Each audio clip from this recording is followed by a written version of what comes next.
السلام علیکم، بسم اللہ الرحمن الرحیم۔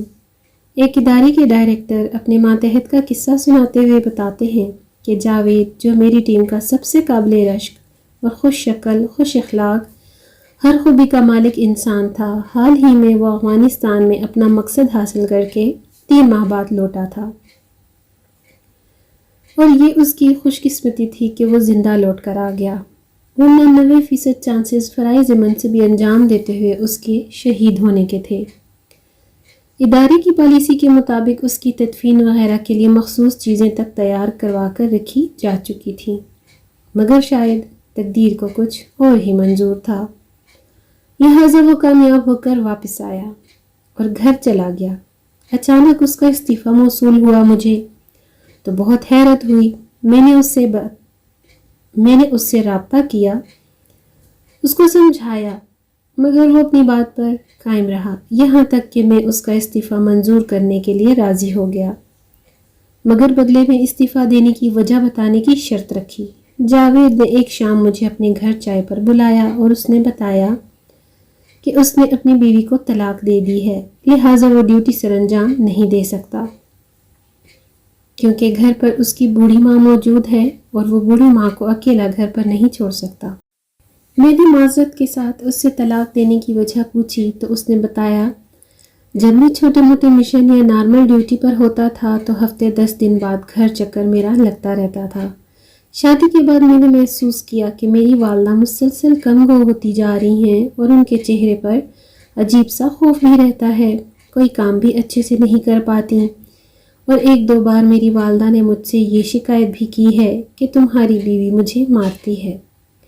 جب میں نے بیوی سے بات کی تو وہ سرے سے مکر گئی، اور ایک ملازمہ جو میری بیوی کے ساتھ ہی آئی تھی، اس نے بھی میری بیوی کے حق میں ہی گواہی دی اور مجھے سمجھانے لگی کہ جس عمر میں آپ کی والدہ ہیں، اس عمر میں لوگ ادھر ادھر کی باتیں کرتے ہیں، اور ساتھ ہی اپنی ماں کے متعلق چھوٹا سا قصہ گھڑ کر سنا دیا، جس سے میں مطمئن ہو گیا۔ کچھ عرصے بعد میں والدہ صاحبہ کی ٹانگیں دبانے لگا، جو ہی ان کی ٹانگوں پر ہاتھ رکھا تو انہوں نے ایک سسکی سی لی، جیسے کہ میرے ہاتھ کے نیچے کوئی زخم سا آ گیا ہو۔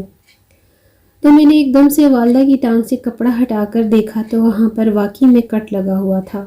میرے پوچھنے پر والدہ نے ملازمہ اور میری بیوی کا نام لیتے ہوئے کہا، ان دونوں نے مل کر مجھ پر تشدد کیا ہے۔ جب میں نے ملازمہ اور بیوی کو بلایا تو انہوں نے ایک بار پھر میری والدہ کو ذہنی مریض قرار دیتے ہوئے اس واقعے سے لا علمی کا اظہار کیا، اور ساتھ ہی بتایا کہ میری والدہ چھری کی مدد سے جلد پر خارش کرتی رہتی ہیں، شاید اس وجہ سے یہ سب ہوا ہوگا۔ اب کی بار میں نے پھر سے بیوی اور ملازمہ کی بات مان لی۔ اس بار جب میں مشن مکمل کر کے آپ سے ملنے کے بعد اچانک گھر پہنچا تو بغیر اطلاع دیے پہنچا تھا۔ کچن کی کھڑکی کے سامنے کھڑا ہو گیا تو میں نے دیکھا کہ ملازمہ میوزک سنتے ہوئے کھانا بنا رہی ہے، اور میری والدہ صاحبہ شیشے کا گلاس لے کر پینے کے لیے فلٹر سے پانی بھر رہی تھی، تو گلاس گر کے ٹوٹتا ہے اور ملازمہ کے ہاتھ میں اسٹیل کا کوئی برتن جو تھا وہیں کھڑے کھڑے میری والدہ کے سر پر دے مارتی ہے۔ میری والدہ صاحبہ سر پکڑ کر نیچے بیٹھ جاتی ہیں اور کانچ کے ٹکڑے اٹھاتے ہوئے ملازمہ کو کہتی ہیں، بیٹا اب تو نے مجھے مار لیا ہے، اب میری بہو کو نہ بتانا۔ اتنی دیر میں میری بیوی برتن ٹوٹنے اور اسٹیل کے برتن گرنے کی آواز سن کر کچن میں پہنچ چکی ہوتی ہے۔ یہ سب دیکھتے ہوئے بھی دل پر پتھر رکھ کر اپنی بیوی کے لیے ایکشن کا انتظار کر رہا تھا۔ میری بیوی میری والدہ کو گردن سے پکڑ کر جھٹکا دیتی ہے تو جو کانچ میری والدہ صاحبہ اٹھا رہی ہوتی ہیں وہی ان کے ہاتھ میں لگ جاتا ہے، تو میں فوراً اندر داخل ہوا اور بیوی کے منہ پر تھپڑ دے مارا، اور وہی اسٹیل کا برتن اٹھا کر ملازمہ کے سر پر بھی دے مارا۔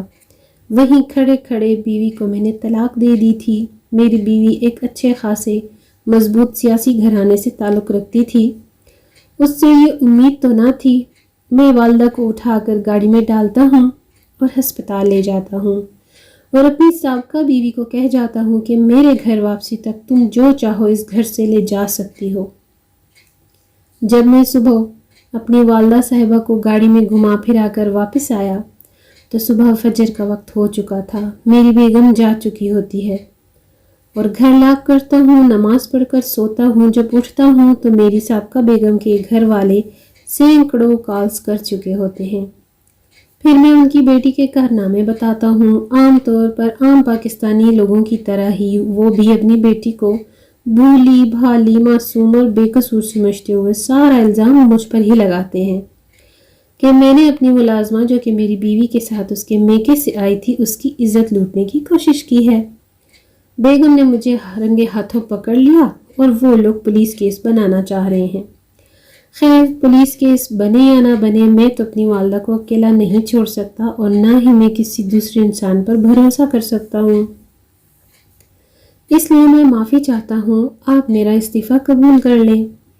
جاوید کی بات ختم ہوئی تو میں نے اس کا استعفیٰ قبول کر لیا۔ جب وہ سابقہ سسرال کے کیس سے بری ہو گیا تو میں نے اس کا نکاح اپنی بیٹی سے کروا دیا اور آج میری بیٹی اس کے گھر میں بہت خوش ہے۔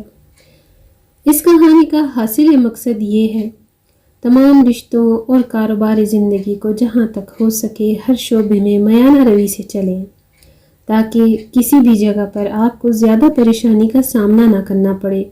لیکن اس کے ساتھ ساتھ ہم سب کو یہ بھی سوچنا چاہیے کہ ہمارے گھر والوں کو بھی کسی حد تک ہماری ضرورت ہوتی ہے، ان کو خود انجام دینے کی کوشش کرنی چاہیے، اور یہ سب اس وقت ہی ہوتا ہے جب ہم مل بانٹ کر پیار سے اور محبت سے رہیں۔